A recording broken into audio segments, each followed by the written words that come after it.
Salut tout le monde, vous êtes sur Rebel Market et vous êtes sur le point de regarder la deuxième partie de ma vidéo retraçant l'histoire de la Formule 1 depuis sa création à nos jours et les stratégies marketing / business qui en ont fait un sport de légende. Et si vous n'avez pas regardé la première partie, je vous conseille vraiment de le faire avant d'aller plus loin sur celle-ci. Vous avez le lien juste au-dessus. Et pour les autres, bah écoutez, on y va pour la seconde partie.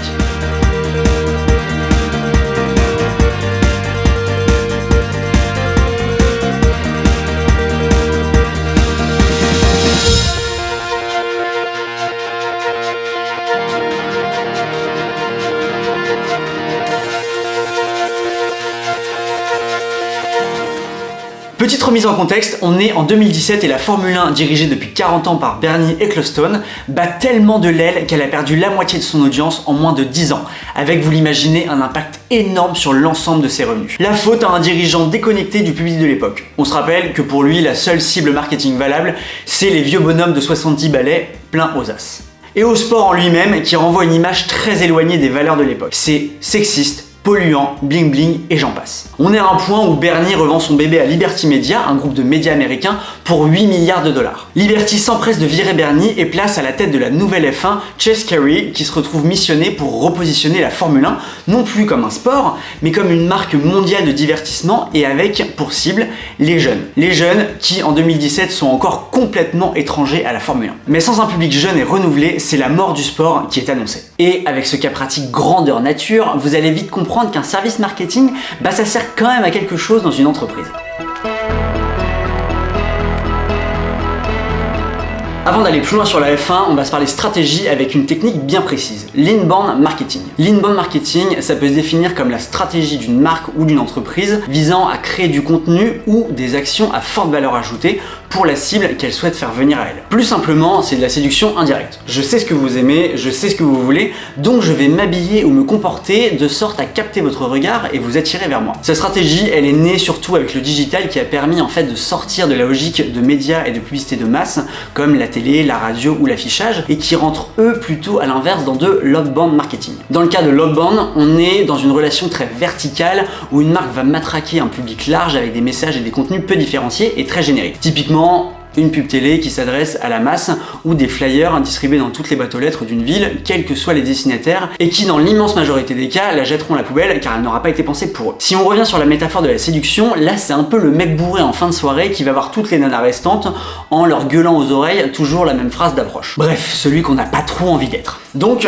l'inbound marketing, c'est attirer le potentiel futur client avec les bons moyens ou les bons contenus qui vont, dans un long processus, le faire passer du statut de novice ou de non-consommateur à ambassadeur de la marque, le statut ultime. Et il faut voir l'inbound marketing comme un entonnoir où au départ vous allez vous adresser au plus grand nombre possible et petit à petit réduire l'audience car au fil des étapes vous allez conserver uniquement ceux qui deviendront des clients et plus encore. Cet entonnoir, vous pouvez le diviser en 4 grandes parties avec 4 objectifs. Attirer, convertir, vendre et impliquer. Si on regarde bien les actions menées depuis leur rachat par Liberty Media en 2017, cet entonnoir, c'est exactement la méthode que les nouvelles équipes marketing de la F1 ont suivi pour attirer à elles les jeunes générations. C'est sûr que toucher les jeunes qui sont aujourd'hui essentiellement captables en digital avec une stratégie de communication de masse ou d'outbound marketing, ça aurait été une mauvaise décision avec beaucoup d'argent dépensé pour attirer personne, voire même rebuter la cible. Non, vous allez voir, les équipes de Liberty, elles vont respecter scrupuleusement l'entonnoir de l'inbound marketing.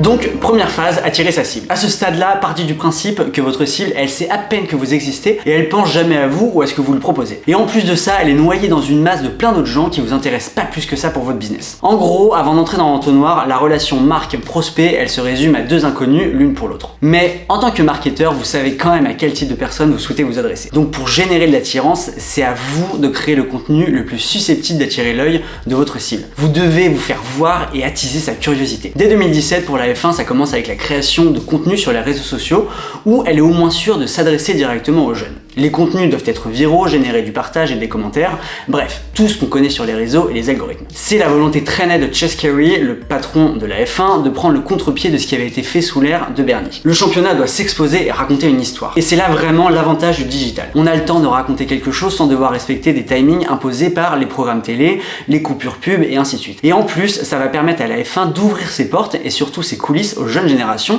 plutôt en recherche d'authenticité et de proximité dans leur relation aux marques. Ça signe vraiment le le début d'une ère nouvelle, puisqu'avant, l'accès aux coulisses des Grands Prix était interdit. Et ça prend plutôt bien, puisqu'entre 2018 et 2019, la Formule 1 c'est la marque sportive qui a connu la plus grosse croissance sur les réseaux en termes de vues, plus 48%. Et un nombre d'abonnés très élevé de quasi 25 millions, tous réseaux confondus. Alors on se rappelle quand même que moins de 2 ans avant, la F1 elle existait presque pas sur le digital. Mais c'est vraiment en 2019 que les équipes marketing de la F1 trouvent le coup de maître pour diffuser le meilleur contenu à grande échelle et être sûr de capter la Gen Z et les millennials. Et ainsi les faire passer au second step de l'entonnoir. Ce coup de génie, c'est évidemment le partenariat signé avec Netflix pour la série Formula One Drive to Survive. Le directeur commercial de la F1 de l'époque, il explique ce partenariat comme un moyen de feuilletonner l'histoire fascinante qui se joue en coulisses durant une saison de Grand Prix. Et en précisant que ce sera une première pour les fans de la discipline et ça servira également à capter une nouvelle audience. Et en effet, la promesse d'accès au backstage de la F1, elle est clairement respectée et ça c'est le point qui fait que ce contenu créé essentiellement pour capter les jeunes, il est parfait. Je l'ai dit en intro, les sports auto, honnêtement, ça m'a jamais intéressé et en commençant la préparation de cette vidéo, j'étais pas vraiment enchanté à l'idée de devoir regarder une série parlant exclusivement de la F1. Et au final,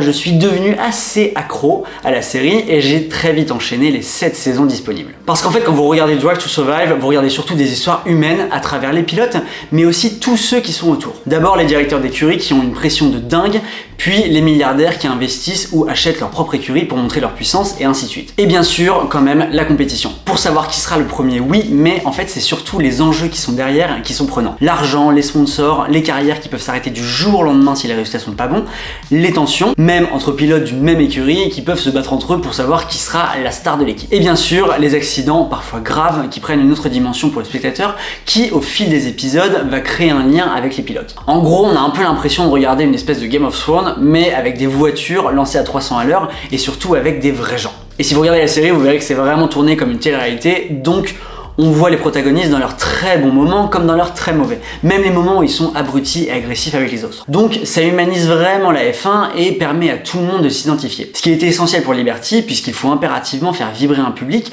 qui dans son immense majorité ne pourra jamais conduire une Formule 1. Il faut donc réussir à créer un lien émotionnel entre la cible et les têtes d'affiche. Alors en 2019, Netflix c'est 150 millions d'abonnés dans le monde. Donc on est sur une bonne grosse audience qui rentre d'un coup dans notre entonnoir de l'inbound marketing. Alors bien sûr, tous les abonnés Netflix vont voir la série Drive to Survive dans leurs recommandations ou le top à regarder, mais tous vont pas aller cliquer dessus et une part non négligeable de ceux qui le feront s'arrêteront dès les premières minutes. Mais l'important, c'est ceux qui auront traversé cette première phase de l'entonnoir et qui passeront du statut de novice ou d'anonyme à celui de visiteur régulier et donc potentiel client. Et puis cette série, c'est quand même un peu plus de 4 millions de personnes qui l'ont suivi dès le départ avec la première saison. Et surtout, 77% de ces 4 millions avaient entre 16 et 35 ans. Pile les cibles Gen Z et Millennials targetées par Liberty. Donc une réussite complète qui s'est confirmée par la suite avec les nouvelles saisons de la série qui ont drainé toujours plus de jeunes spectateurs. Et c'est à ce moment précis que les équipes marketing de la F1 elles doivent maintenant capitaliser sur leur nouvelle audience en la faisant passer aux prochaines phases de l'entonnoir.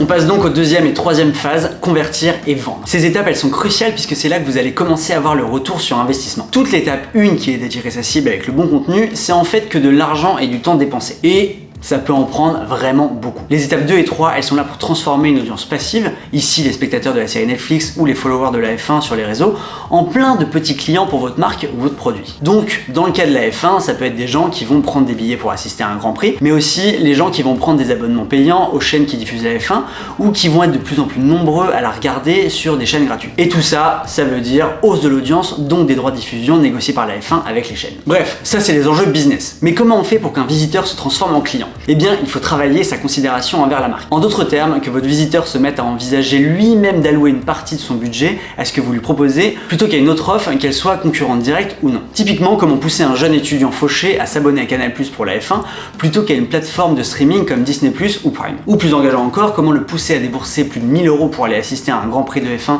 sur 2 jours en Autriche au mois de mars, donc hôtel et transport à prendre en compte en plus du billet pour le GP, plutôt que de partir 2 semaines en Thaïlande pour le même prix. Et là, c'est l'offre qui devient l'élément clé. Et la F1 a fait d'énormes efforts pour révolutionner toute son offre de Grand Prix pour être plus en phase avec les millennials et la Gen Z. Un GP concrètement c'est un circuit goudronné, des tentes, des bâtiments pour les écuries et des gradins. Donc a priori rien de très sexy et d'enchanteur en dehors de la course elle-même qui dure seulement 2 heures. Donc l'idée ça a été de développer toute une offre autour de la course qui fait que quand on va voir un GP, on se retrouve finalement maintenant dans une ambiance de festival avec des activités. Accès au paddock, fan zone, soirées, concerts avec des artistes comme David Guetta, Muse et j'en passe. Et la stratégie de la F1 elle repose aussi sur le potentiel touristique du sport avec une vingtaine de courses par saison dans plein de pays. Les pays qui accueillent traditionnellement les GP, ils sont surtout européens. Royaume-Uni, Allemagne, Espagne, Italie, Monaco. Pour pousser encore plus de gens et de jeunes à venir à un GP, la destination, elle devient clé. On trouve ça peut-être plus sexy d'assister à la Formule 1 à Singapour qu'en Belgique par exemple. Du coup, Liberty Media a diversifié fortement les pays hôtes des compétitions avec Shanghai, Doha, Las Vegas, Miami, Jeddah. Et ce qui est super, c'est que chaque ville hôte donne une identité particulière à son circuit,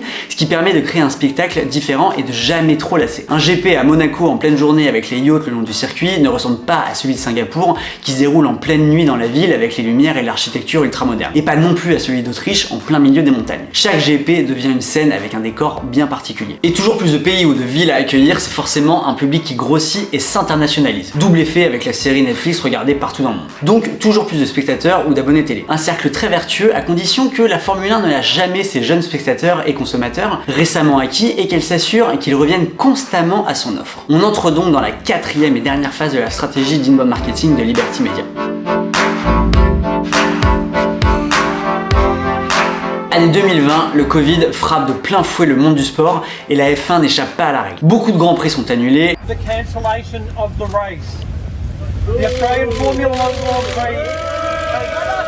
Les audiences des quelques courses maintenues sont en chute libre et le public n'est pas là pour payer ses places. Pourtant, c'est vraiment à ce moment-là que la team marketing de Liberty Media va pleinement faire rentrer ses nouveaux spectateurs dans la 4e phase de l'inbound marketing, impliqué et engagé. À ce stade-là de l'entonnoir, l'idée c'est de s'assurer qu'une fois qu'un client est gagné, il reste fidèle à votre offre, voire même en devienne un ambassadeur qui se mettra à travailler pour vous gratuitement en faisant entrer des membres de son réseau dans l'entonnoir. Et le Covid va être une très bonne opportunité pour la Formule 1 d'engager pleinement son audience et créer un vrai lien avec elle. Les confinements successifs et le nombre d'abonnés des plateformes de streaming en très forte hausse vont déjà faire que la série Drive to Survive va être vue par de plus en plus de monde. Donc toujours plus d'entrants dans l'entonnoir. Mais pour travailler à fond la proximité et surtout l'interaction avec la Gen Z, Liberty Media va profiter des confinements pour entrer pleinement dans le monde de l'e-sport. Pour pallier à l'arrêt des GP, la Formule 1 se met à diffuser sur ses réseaux sociaux des championnats virtuels en mettant en concurrence ses vrais pilotes. Et bien sûr, ça cartonne. Alors faut dire que de toute façon, à ce moment-là, les gens avaient rien d'autre à foutre. Ça prend tellement que des pilotes comme Charles Leclerc se mettent eux-mêmes à animer leur chaîne Twitch où on les voit jouer en direct tout en répondant à leurs fans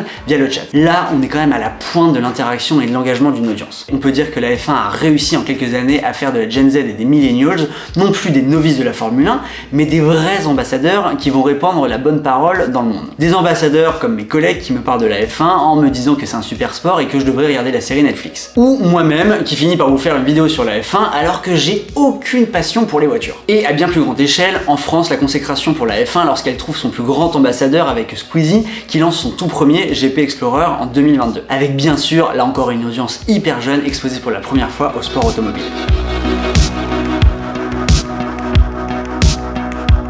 Bon, c'est pas vraiment évident de faire le bilan chiffré de l'impact de la stratégie d'inbound marketing de Liberty depuis le rachat. Il y a énormément de données sur internet, parfois un peu contradictoires et clairement pas simple à trier. En tout cas, voilà ce qu'on peut retenir. Fin 2024, la F1 c'est une fanbase de 750 millions de personnes partout dans le monde. On se rappelle qu'au moment du rachat de la F1, c'était 350 millions de téléspectateurs. Donc un peu plus du double en 8 ans. Et attention, dans ces 750 millions de fans, 42% auraient moins de 35 ans. Et 41% seraient des femmes. On peut le dire, une prouesse pour un sport perçu comme un ringard misogyne et pour les vieux riches il y a encore quelques années. Autre chiffre marquant, en 2025, en moyenne une écurie de F1 est maintenant valorisé à plus de 2 milliards de dollars, soit une hausse de 44% par rapport à 2023, avec certaines écuries qui pètent les scores comme Ferrari avec quasi 5 milliards. Des valorisations qui explosent du fait des revenus de sponsoring qui font que grimper eux aussi. Sponsoriser une écurie compte en moyenne 5 millions de dollars en 2024, soit là encore une croissance de plus 56% par rapport à 2019.